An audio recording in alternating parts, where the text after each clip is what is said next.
दिव्य वृंदावन का वर्णन वृंदावन के विषय में स्वयं वृंदावन विहारिणी और वृंदावन विहारी श्यामा श्याम भी अनिर्वचनीय शब्द का प्रयोग करके चुप हो जाते हैं। अनिर्वचनीय माने जिसका निरूपण नहीं हो सकता, जिसकी महिमा का वर्णन नहीं हो सकता, ऐसा वृंदावन। और वृंदावन ही क्या, जो बात राधा कृष्ण के लिए लागू होती है वही बात वृंदावन के लिए लागू होती है। ये फिलॉसफी समझ लो पहले। श्यामा श्याम, उनका नाम, उनका रूप, उनका गुण, उनकी लीला, उनके धाम और उनके जन, इन सब में कोई छोटा बड़ा नहीं। वैसे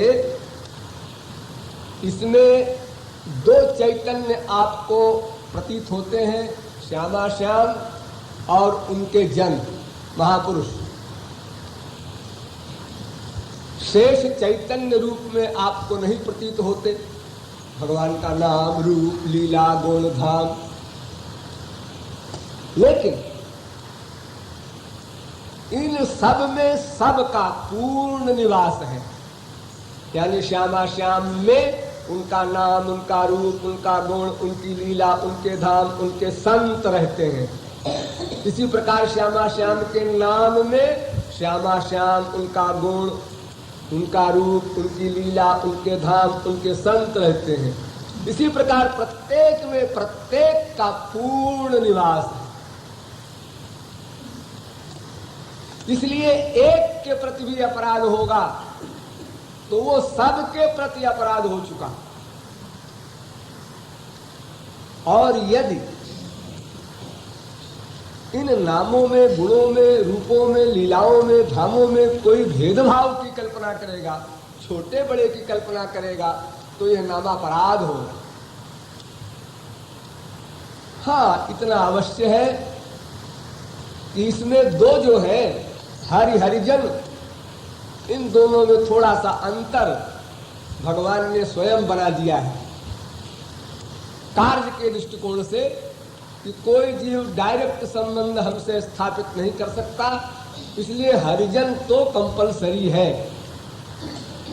केवल हरि से काम नहीं चलेगा, लेकिन केवल हरिजन से काम चल जाएगा। शेष जो नाम, रूप, लीला, गुण, धाम है, उनको चाहे साथ रखिए चाहे न रखिए, लेकिन दुर्भावना अगर किसी में हुई तो नामापराध में गिरफ्तार हो गया। ये ध्यान रहे।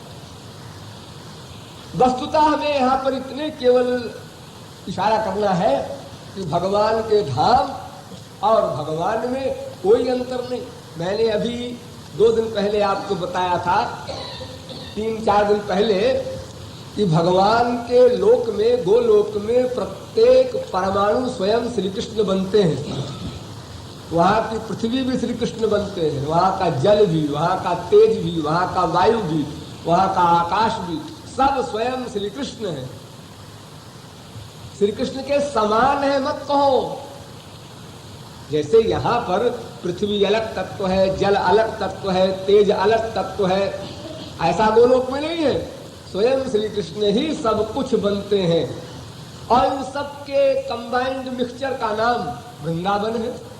भगवान के धाम में पृथ्वी है, जल है, तेज है, वायु है, आकाश है और अनेक प्रकार के जीव हैं, लेकिन ये सब श्री कृष्ण रूप है। तो जब राधा कृष्ण का निरूपण शब्दों में नहीं हो सकता, तो फिर वृंदावन का निरूपण शब्दों में कैसे होगा?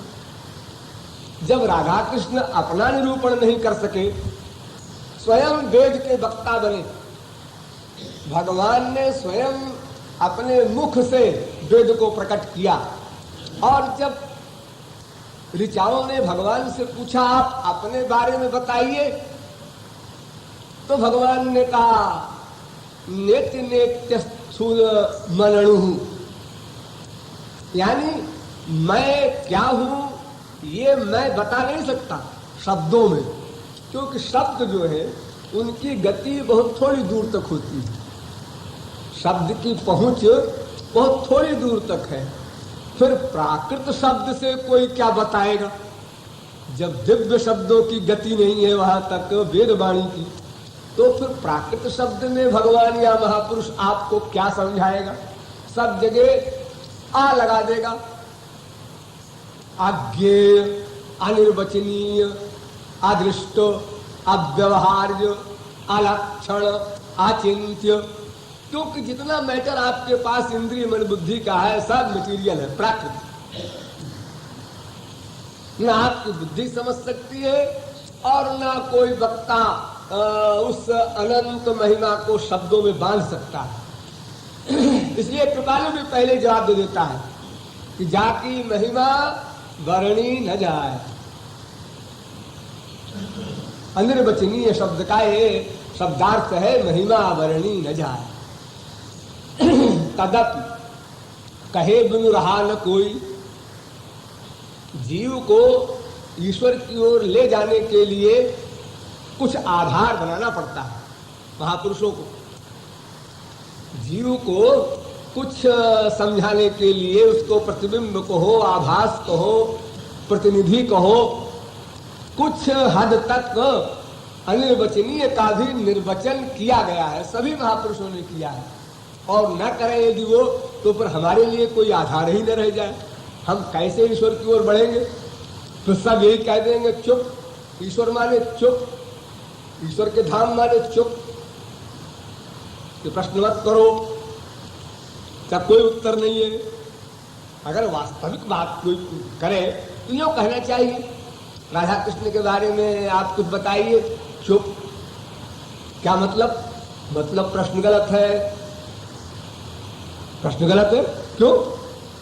क्यों नहीं, बस प्रश्न गलत है, चुप रहो। तो बेचारे जीवों का क्या हाल होगा अगर इस प्रकार के वक्ता बन जाए महापुरुष लोग। तो जहां तक शब्द जा सकते हैं वहां तक महापुरुष जा करके समझाता है और उसी आधार पर जीव चलते हैं।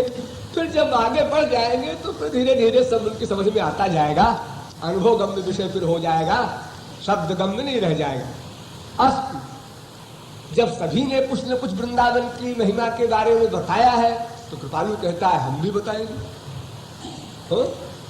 अब वो 19 हो, 20 हो, छोटा हो, बड़ा हो, कम हो, अधिक हो, अच्छा हो, बुरा हो, इसको अपना श्रोता लोग समझे। हाँ, तो पहली बात बता रहा है वृंदावन के बारे में, निर्गुण सगुण ब्रह्म ते न्यारो। पहला आश्चर्य,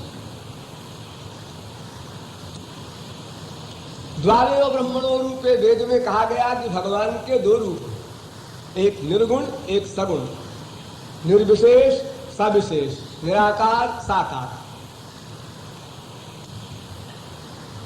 कृपालु कहता है दो है, लेकिन जिस वृंदावन का मैं वर्णन कर रहा हूं ये दोनों से परे है। इसका मतलब तीन हो गए नहीं, एक रसिकता की लैंग्वेज। सगुण साकार भगवान महाविष्णु, महाविष्णु के अंडर में अनंत कोटि ब्रह्मा, अनंत कोटि विष्णु, अनंत कोटि शंकर होते हैं। इन सब के ऊपर भगवान।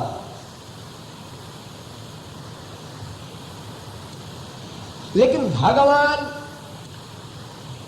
महाविष्णु का वैकुंठ लोक है और वृंदावन वैकुंठ से परे है। वृंदावन का रस वैकुंठ वालों को नहीं मिल सकता, लेकिन वृंदावन वाले जब चाहे वैकुंठ में चले जाए। जैसे संसार में आपकी स्त्री है, आपका पति है, तो स्त्री पति का संबंध जो होता है वो सबसे निकट का होता है संसारी प्रॉपर्टी आदि के मामले में। इसलिए स्त्री पति के कमरे में जा सकती है और माँ के कमरे में भी जा सकती है, सास के कमरे में भी। कोई सखा बैठा हो पति का, वहां भी जा सकती है। कोई नौकर से बात कर रहा हो पति, वहां भी जा सकती है। लेकिन नौकर कोई अधिकार नहीं है कि स्त्री पति के प्राइवेट कमरे में चला जाए, उसको एक सीमा में अधिकार है। तो शांत भाव के महापुरुष जो सबसे नीचे भाव है, वे वैकुंठ में जाते हैं। सगुण साकार भगवान का लोक है, श्री कृष्ण का ही लोक है वो, क्यों समझिए। श्री कृष्ण के 5 रूप मोटे मोटे हैं। एक तो महाविष्णु का है वैकुंठ, वहां वैभव है सब दिव्य दिव्य। लेकिन वहां इस प्रकार के भगवान आपको मिलेंगे जैसे आप कहीं देखते हो किसी बड़े ऑफिसर को ऑफिस में बैठे हुए सीरियस, जैसे कोई जज बैठा हो सुप्रीम कोर्ट का, ऐसे वहां भगवान बैठे हुए आपको मिलेंगे। आप दूर खड़े होंगे, आपको इसके आगे अधिकार न होगा कि आप वहां चले जाएं उनके पास या कोई सेवा कर लें। उनके अपने स्पेशल सर्वेंट हैं, उनको कहते हैं पार्षद, वही लोग सेवा करेंगे, आपको कोई अधिकार नहीं मिलेगा। आप बहैसियत पब्लिक, शांत भाव बहैसियत पब्लिक हुआ करता है। तो इसलिए वैकुंठ तक के सुख को रसिकों ने अपनाया ही नहीं। निर्गुण ब्रह्म का आनंद तो और नीचे है, उसकी तो बात अभी नहीं कर रहे हैं। ब्रह्मानंद तो अलग चीज है, लेकिन श्री कृष्ण के ही आनंदों में जो पहला आनंद है वैकुंठ का, ये निंदनीय है रसिकों की दृष्टि से। इसको छुए ही नहीं, त्याग दिया, ये हमको नहीं चाहिए। द्वारिकाधीश से प्यार नहीं, मथुराधीश से भी प्यार नहीं। सबसे नीचे वाले हैं द्वारिकाधीश, उससे ऊपर वाले हैं मथुराधीश। यानी द्वारिका के श्री कृष्ण पूर्ण ब्रह्म है और मथुरा के श्री कृष्ण पूर्ण तर ब्रह्म है और वृंदावन के श्री कृष्ण पूर्ण तम ब्रह्म है।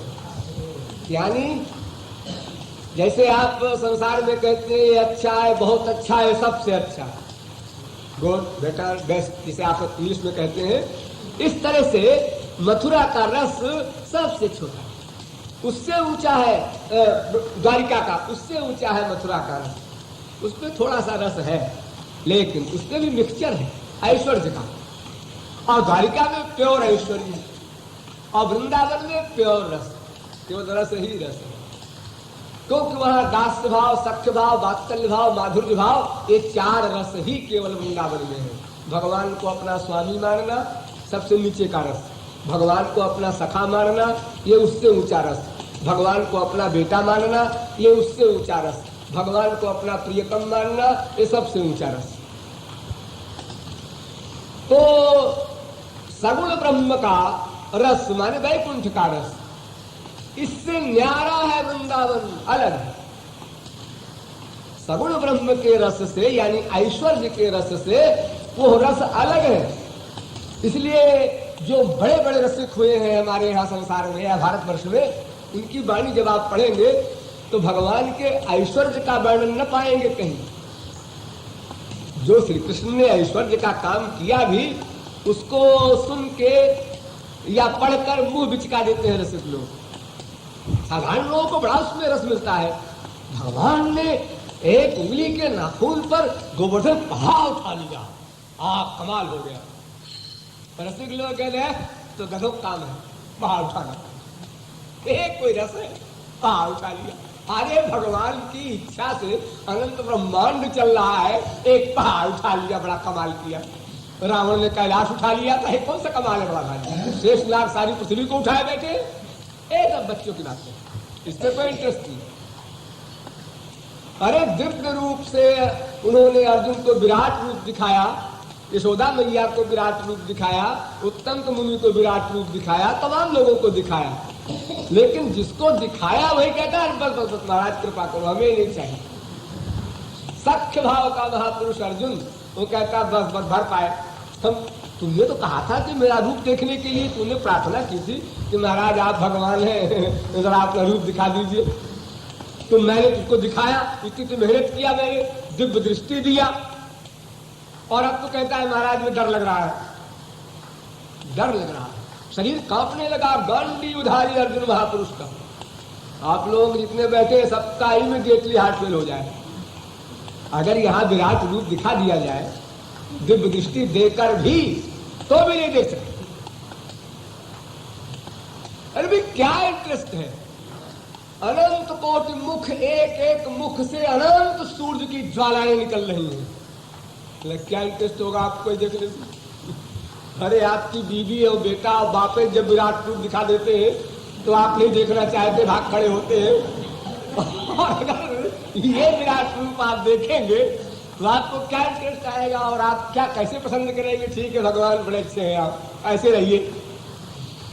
तो ऐश्वर्य का रूप जो भग शब्द का अर्थ है वो कोई भक्त नहीं चाहता, और जो सौम्य ऐश्वर्य है वो भी नहीं चाहता।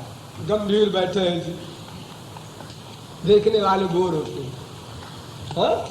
जब हम पब्लिक स्पीच देते हैं जगत गुरु की हैसियत से, उस समय जब आप ही लोग देखते हैं तो डर लगता है आप लोगों को, क्योंकि हमको तो नेचुरलिटी में रहना नहीं पड़ता। जगत गुरु बनकर जब बोलेंगे तो सीरियस एक्टिंग करनी पड़ेगी उसी प्रकार की। तो लोग जो हमारे बड़े प्रिय अंतरंग लोग हैं, साथ में खेलने वाले, ये कहते हैं महाराज हमारा दम घुटता है देखकर। अच्छा बहुत लगता है लेकिन बहुत डर लगता है उस समय। अरे मैं तो वही हूँ, डरने क्या बात है। लेकिन वो ऐश्वर्य का रूप होता है ना, वो प्रिय नहीं।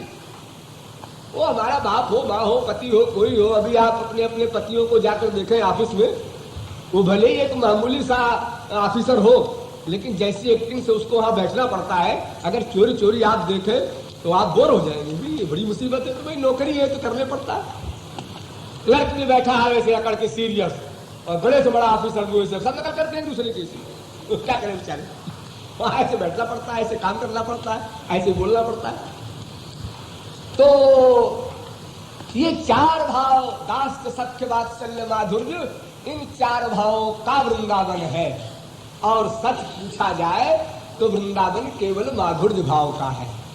उसमें भी और बारीक बात है। वृंदावन में भी निकुंज रस में भी चोज रस, और सी बारीकियां उसके अंतर्गत है। अभी आप मोटी मोटी बात समझिए।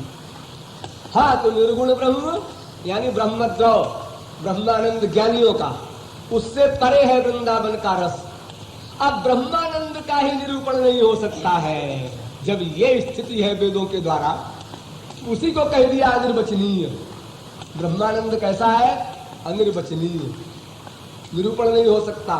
ये तो वाचो निवर्तन्ते अप्राप्त मनसा सह, इंद्रिय मन बुद्धि से परे। वाणी तो बहुत नीचे दर्जे की चीज है, इससे परे मन, उससे परे बुद्धि, उससे परे वो ब्रह्मानंद है। अरे ब्रह्मानंद और वैकुंठानंद और वृंदावनानंद को तो छोड़ दो। हम आप लोगों से एक गधे की अकल से बात करते हैं। आप लोग रसगुल्ला खाए? हाँ, बताइए रसगुल्लानंद कैसा होता है? रसगुल्लानंद कैसा होता है? ऐसा होता है, बड़ा अच्छा होता है, बड़ा मीठा होता है। ये मी और था आपने बोल दिया, फिर इससे हमको कैसे बोध होगा? आप तो रसगुल्ला खाए हो ना? हाँ, जबाने पर रखे थे ना? हाँ, उसी जबान से बताइए कैसा होता है। जी वो आपने कभी गुड़ खाया है? नहीं। चीनी? नहीं। कोई मीठी चीज? नहीं जी, मैं तो नीम का कीड़ा हूं, मैंने कभी नहीं खाया कोई मीठी चीज। तो भाई फिर तुम आपको मैं कैसे बताऊं रसगुल्ला कैसा होता है? देखो, एक मटीरियल चीज को आप शब्द के द्वारा किसी को बोध नहीं करा पा रहे हैं। कितने शब्द आप बोले, तो एक 5 वर्ष के बच्चे को आप समझा दीजिए कि तुम माँ के भी बच्चे हो, बाप के भी बच्चे हो, और समझ ले।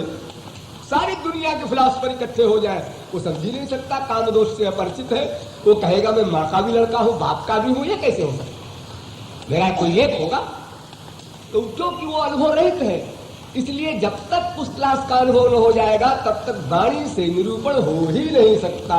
जब मटीरियल वस्तु का नहीं हो सकता है तो फिर ब्रह्मानंद, वैकुंठानंद और वृंदावनानंद की बात कौन करे? हाँ, तो ब्रह्मानंद से भी परे वृंदावन का आनंद, वैकुंठ से भी परे। और फिर वृंदावन में भी दास्य भाव से परे, सख्य सख्य से परे, वात्सल्य वात्सल्य से परे माधुर्य भाव का आनंद। और माधुर्य भाव में भी जो मैंने कल बताया, साधारण रति से परे समंजसा रति, समंजसा रति से परे समर्था रति का आनंद। उसमें भी और बहुत सी बारीक बातें हैं। हाँ, तो निर्गुण ब्रह्म से भी परे, सगुण ब्रह्म से भी परे ऐसा वृंदावन जहां श्यामा श्याम नित्य विहार करते हैं। ये जो वृंदावन आप लोग देखते हैं, मैं इसकी बात नहीं कर रहा हूं, मैं दिव्य वृंदावन की बात कर रहा हूं। लेकिन अगर आपको दिव्य वृंदावन भेज दिया जाए तो आप वहां भी जाकर यही देखेंगे जो इस वृंदावन को आप देखते हैं इस समय।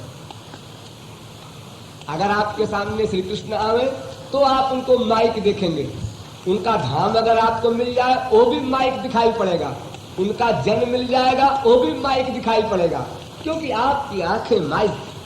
जब तक आप अधिकारी बनकर दिव्य दृष्टि न प्राप्त कर लेंगे, दिव्य बुद्धि न प्राप्त कर लेंगे, तब तक क्लियर आप नहीं समझ सकते। आइडिया से आप पकड़ते हैं महापुरुष को, आइडिया से पकड़ते हैं आप धाम को, ये सब अपनी अपनी विचारधारा से पकड़ करके लोग आगे बढ़ते हैं। किंतु जिसे कहते हैं प्रैक्टिकल एक्सपीरियंस, मैंने ये देखा, इसके सिर में बाल हैं, करेक्ट, ऐसे आप भगवान को नहीं पहचान सकते, महापुरुष को नहीं पहचान सकते, धाम को नहीं पहचान सकते। वो तो दिव्य दृष्टि होने पर भी आप अनुभव रूप से पहचान सकते हैं। तो इसलिए उस दिव्य वृंदावन धाम में जहां श्यामा श्याम नित्य विहार करते हैं, नित्य नित्य, एक सेकंड को गैप नहीं, उसे कहते हैं नित्य विहार। और ऐसा भी नहीं कि एक जगह नित्य विहार हो रहा है और जगह नहीं, प्रत्येक महापुरुष के साथ नित्य विहार होता है दोनों की। जितने महापुरुष वहां जाएंगे यहां से बन करके, माइक जगत से निकल करके, तो सबके साथ नित्य विहार होगा। ऐसा नहीं कि भाई इस समय वहां हो रहा है, हम इस समय हमारा नंबर नहीं आया अभी, ये गपर सपड़ नहीं। तो उस वृंदावन में जहां नित्य श्यामा श्याम का विहार होता है,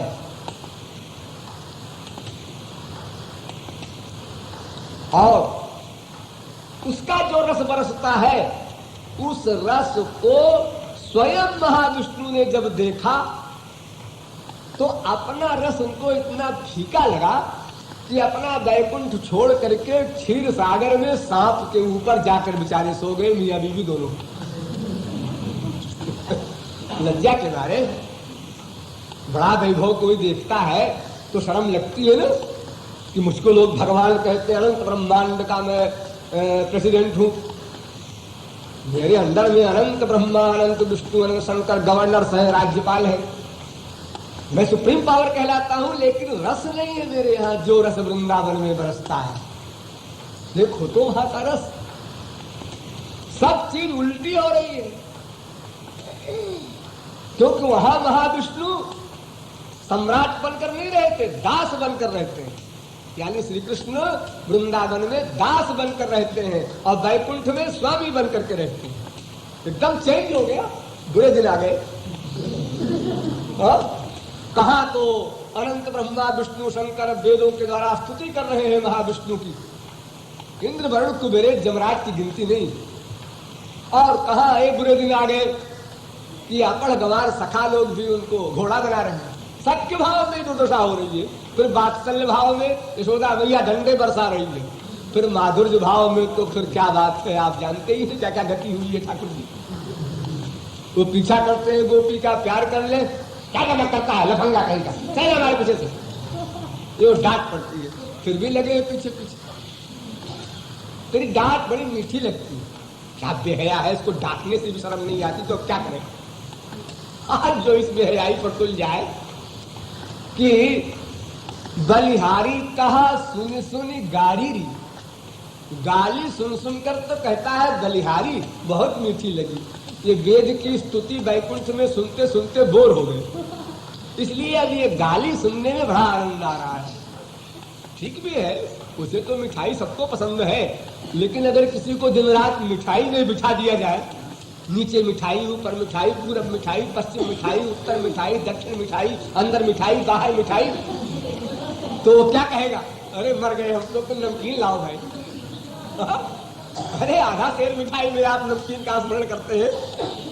तो जिसको हमेशा प्रशंसा ही मिले, तारीफ ही मिले, चारों ओर से जो आवे सो जय हो जय हो, सहस्र शीर्घातुर्घ सहस्राक्ष सहस्रपात इत्यादि वेद मंत्रों से जो भगवान की बड़ी बड़ी लंबी लंबी स्तुतियां होती हैं, या पौराणिक महावाक्यों से स्तुतियां होती हैं, कोई बुराई करने को तैयार नहीं। भगवान के लोक में बुराई कौन करेगा? सब नंबरी चापलूस लोग रहते हैं, क्योंकि वो तो सही बात जाने बोलेंगे, और भगवान में कोई बुराई है ही नहीं, तो बुराई करेगा कैसे कोई? बुराई तो जिसके अंदर रहती है वो बुराई करता है। जब अंदर किसी की बुराई नहीं, वहां सब महापुरुष रहते हैं, तो फिर बुराई करे कैसे? भगवान में बुराई नहीं, महापुरुषों में बुराई नहीं, वही दोनों वहां रहते हैं। तो भगवान को कोई अपने खिलाफ बात सुनने को मिलती ही नहीं कभी, तो खराब लगता है ना।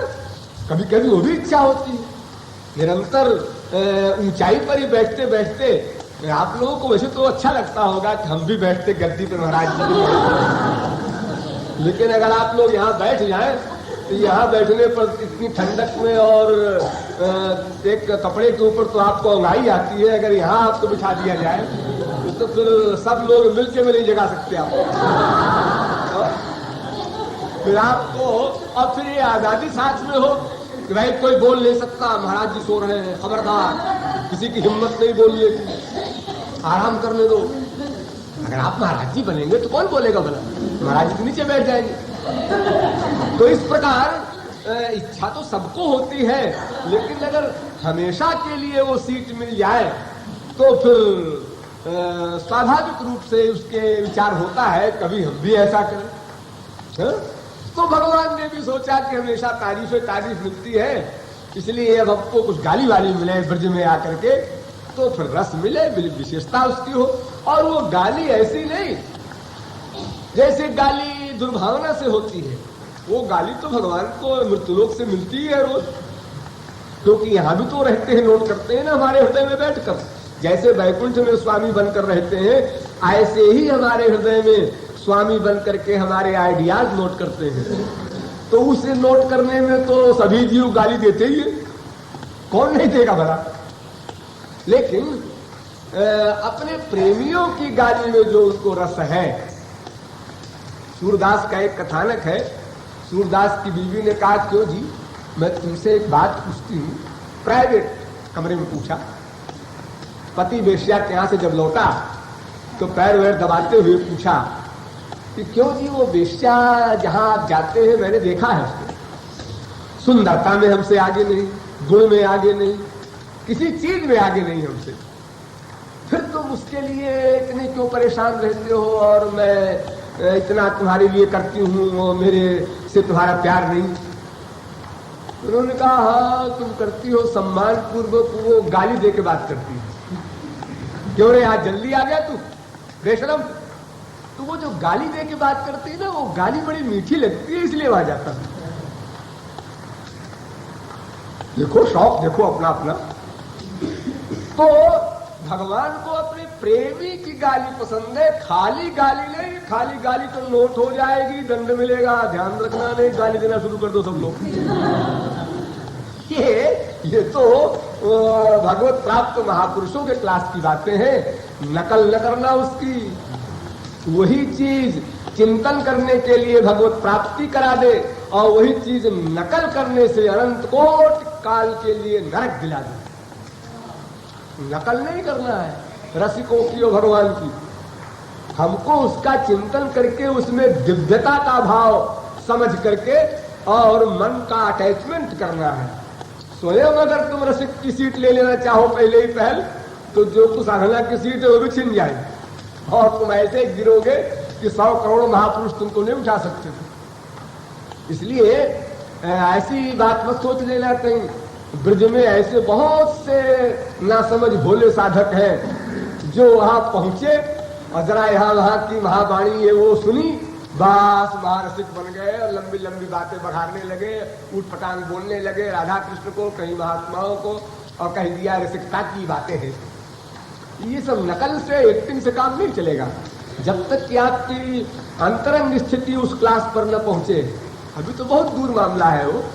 इसलिए ये हमेशा ध्यान रखना कि महापुरुष और भगवान की किसी भी अलौकिक लीला को भले ही वो देखने में माइक हो, नकल करने की कल्पना मत करना। विनश्यत्याचरण मौभ्यात् यथा रुद्रोभिजम विषम। प्रेम रस सिद्धांत में डिटेल में लिखा है, पढ़ लेना। क्यों जो महापुरुष और भगवान के जो आचरण है, जो लीला रूप कहलाते हैं, देखने में भले ही वो गंदे लगते हो, अगर उनको मन से भी सोचा अपने लिए तो उसी प्रकार सर्वनाश हो जाएगा जैसे शंकर जी जहर पी करके नीलकंठ बन गए और तुम जहर पी लोगे तो मर जाओ। इसलिए इतनी बात मैं हिदायत के तौर पर कह रहा हूं कि ऐसा मत सोच लेना कि गोपियां तो गाली देती थी, अपन भी गाली दो भगवान को, और नहीं भगवान मिले तो किसी महापुरुष को गाली देना शुरू करो। ये सब बातें वर्तमान कक्षा में नहीं होंगी। ये सब बातें समाधि अवस्था में होती हैं, जब मायातीत हो जाता है जीव। उस समय उसकी जो स्थिति होती है, उस स्थिति में वो ये सब बातें करता है। तो ठाकुर जी उस गाली के लिए लालायित रहते हैं जो उन महापुरुषों के रस से युक्त होती है। और रसहीन गाली तो भगवान अपराध नहीं करता, उसके ऊपर महापुरुष अपराध नहीं करता। 1 करोड़ दो, लेकिन उसका फल तुम गोपियों वाला नहीं पा सकते। उसका फल फिर और कुछ है जो कानून के अंतर्गत वो फल मिलेगा, नामापराध आदि। तो वृंदावन के विषय में ये पहला प्रकरण आपको बताया गया। निर्गुण सगुण ब्रह्म ते न्यारो, कोटि ब्रह्म सुख जापे वारो। करोड़ों ब्रह्मानंद निछावर किए जा सकते हैं उस वृंदावन रस पर, और जहाँ निरंतर प्यारी और प्रियतम विहार करते हैं। और जिस रस को देखकर वैकुंठ के स्वामी महाविष्णु भी अपना वैकुंठ लोक छोड़कर क्षीर सागर में जाकर शेष सैया पर जैसे कोई व्यक्ति मुंह लटका करके पड़ जाए, खिसिया करके, ऐसी अवस्था में जाकर बेचारे पड़ गए। ऐसा वृंदावन है। धने धने रसिकन धन वृंदावन जाकी महिमा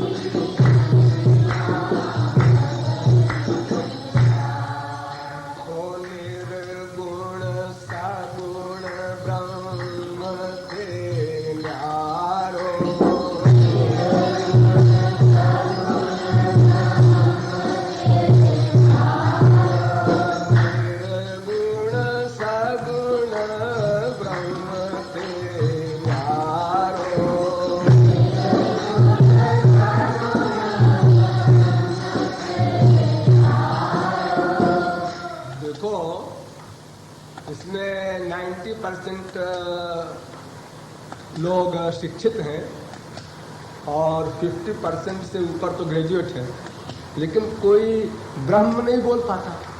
आप लोग बोलते हैं ब्रह्म, पहले माँ है कि पहले हा है? कखा कहा नहीं पढ़ा तुम लोगों ने कभी?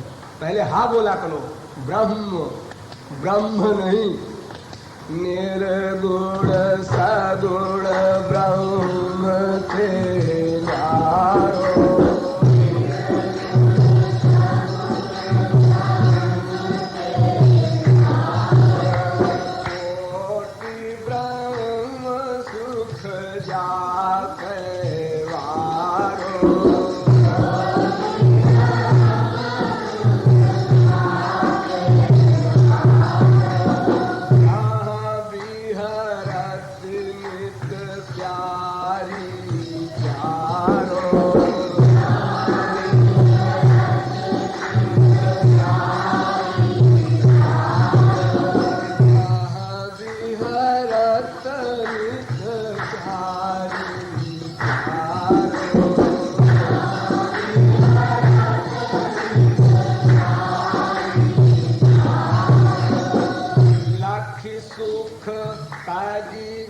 वैकुंठ विष्णु गए क्षीर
व्याख्या होगी तब तो रात भर में समाप्त नहीं होगी। संक्षेप में सुनो।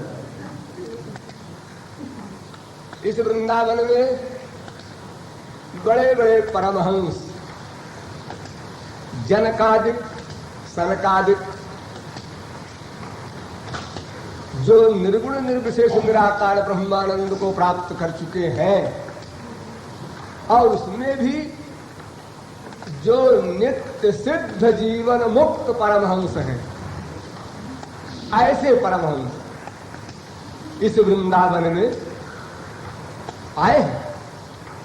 तो क्या परमहंसों को वृंदावन में प्रवेश मिल जाता है? आश्चर्य, क्योंकि परमहंसों की अवस्था तो बहुत नीचे है।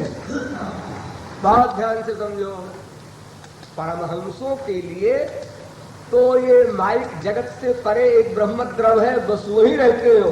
उसके आगे है वैकुंठ, उसके आगे है गोलोक। तो परमहंस कैसे पहुंच गए वृंदावन में? आश्चर्य। हाँ, सब परमहंस नहीं, कुछ भाग्यशाली परमहंस। क्या मतलब? कुछ भाग्यशाली परमहंस? हाँ, तत्गीतादि सूक्तानां चतुर्णाम अधिकारिणां मध्ये यस्मिन् भगवतः कृपा स्यात् तत्प्रियस्य वा सक्षीण तत्तद्भाव स्यात् शुद्ध भक्त्यधिकारिवान् यथेव शौनकादिश्च इत्यादि। अर्थात जिन परमहंसों पर किसी रसिक महापुरुष ने कृपा कर दी, अगर किसी परमहंस को कोई रसिक गुरु मिल गया, कोई वृंदावन के रस वाला महापुरुष मिल गया और उसका कृपा पात्र बन गया वो परमहंस, यानी उस परमहंस ने सरेंडर किया किसी रसिक महापुरुष को, तो उसने उसको अपनी कृपा से वृंदावन में प्रवेश दिलाया। परमहंस की क्वालिफिकेशन से किसी को वृंदावन तो क्या वैकुंठ में भी प्रवेश नहीं मिल सकता। तो जिन परमहंसों पर रसिकों ने कृपा की या डायरेक्ट श्री कृष्ण ने कृपा की, उन परमहंसों को ऐसा अधिकार मिला कि वे वृंदावन गए। और वृंदावन में सखी बनने का अधिकार नहीं मिला। फिर केकी कीर कोक तनुधारी, पक्षी बन बन करके, केकी माने मोर, कीर तोता, कोक चकवा चकई इत्यादि अनेक पक्षी बन बन करके उन परमहंसों ने ब्रज का वास पाया, लेकिन ब्रज रस रसिक की कृपा से। तो उनको श्यामा श्याम का रस क्या मिला होगा? श्यामा श्याम का रस जो गोपियों को मिला वो नहीं मिला माधुर्य भाव का, लेकिन दास्य भाव का तो मिला।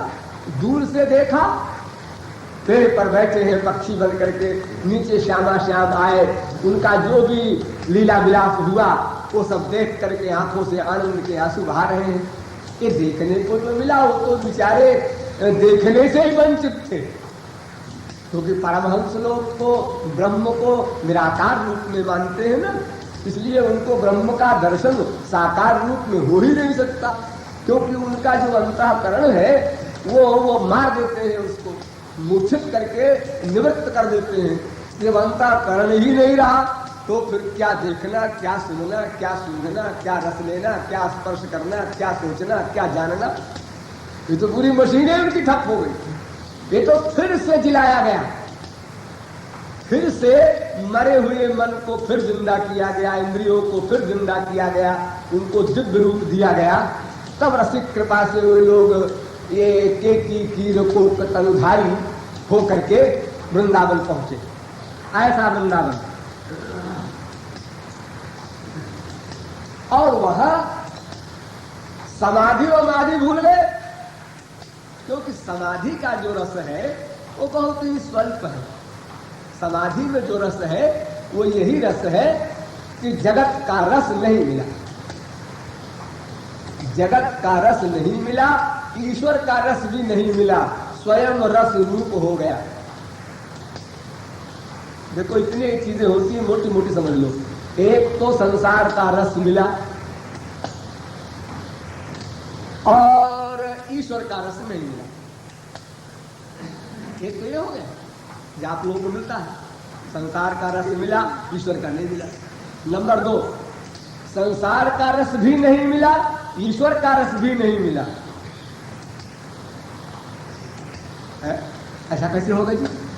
ऐसा होता है आपको गहरी नींद में।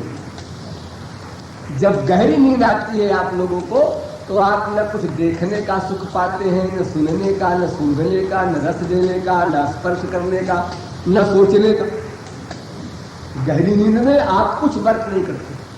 और जो स्वप्न अवस्था होती है जिसमें आप सपने देखते हैं, उसमें तो जागृत की तरह सुख लेते ही हैं। तो जागृत और स्वप्न, इन दोनों को हम ले रहे जागृत अवस्था में। और सुषुप्ति अवस्था की अवस्था ऐसी है जिसमें आप न संसार का अनुभव करते हैं, न भगवान का। यूँ समझ लीजिए कि आप पेंडिंग में पड़े रहते हैं। ऐसा है कोई तो उस समय अनुभव करता नहीं रहता कि मुझे बड़ी बढ़िया नींद आ रही है, ये नहीं आप महसूस कर सकते। जब सो के उठते हैं गहरी नींद से, तब कहते हैं सुखमहम स्वाप्सम न किंचिदहम अवेदिशम। आज मैंने ऐसी नींद ली जिसमें कुछ नहीं जाना, कुछ नहीं सोचा, कुछ नहीं देखा, बड़े सुख से सोया। ये सुख से सोया कौन सोच रहा है? मन। कब? जागने पर, क्योंकि गहरी नींद में तो मन का वर्क बंद हो गया। स्वप्न अवस्था तक रहता है मन का वर्क, गहरी नींद में मन का कर्म समाप्त हो जाता है। तो एक अवस्था ये हुई जिसमें संसार का सुख भोगा, ईश्वर का नहीं भोगा। दूसरी वो जिसमें संसार का भी नहीं भोगा, ईश्वर का भी नहीं अनुभव किया, एक गहरी नींद। और तीसरी, अब चलो दिव्य जगत में, तीसरी जिसमें ईश्वर का सुख भी नहीं पाया, संसार का सुख भी नहीं पाया, लेकिन सुख रूप रहा। रसगुल्ला खाया नहीं, रसगुल्ला बन गया, क्यों समझो, वो सुख रूप हो गया। ये है ब्रह्मानंद। और चौथा, जगत से भी परे है और सुख रूप की बीमारी से भी परे है और ईश्वरीय सुख का अनुभव कर रहा है। ये है चौथा सगुण साकार भगवान का रस। तो वृंदावन ऐसा है जहां पर समाधि उमाधि भूल करके, वो समाधि ब्रह्मानंद वाली, वे बड़े बड़े परमहंस पक्षी बन बन करके उस रस को, ब्रज रस को, वृंदावन रस को पी रहे हैं।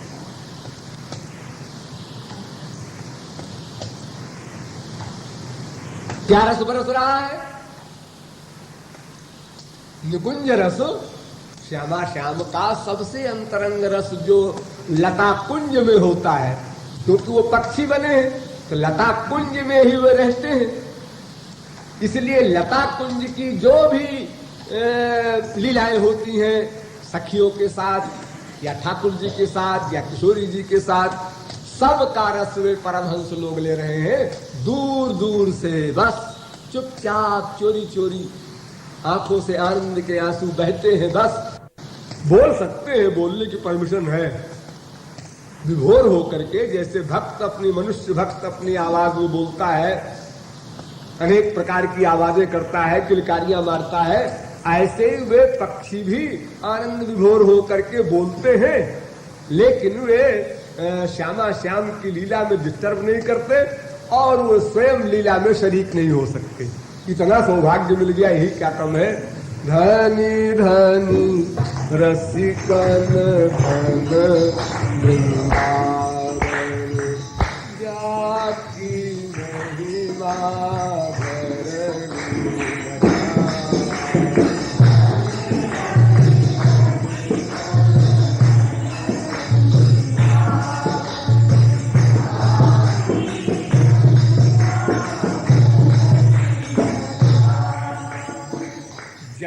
जनकादिक यही गिपिन मझारी,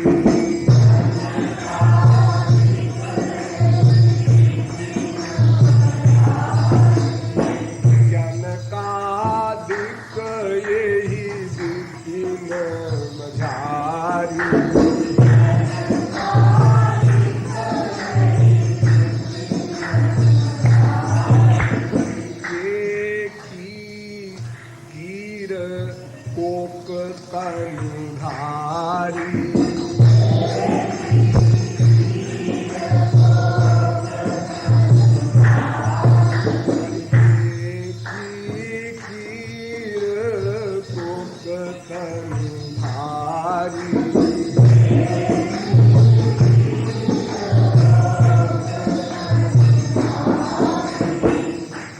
तीरथ समाधि उपाधि विसारी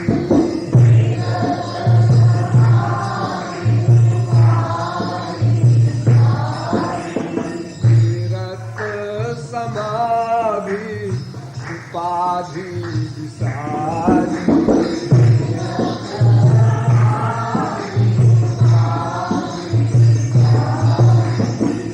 नवनी कुंज सुख कुंज मंजू वृक्ष प्रिय नवरस हुलसार राधे राधे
व्याख्या कल इसी समय होगी।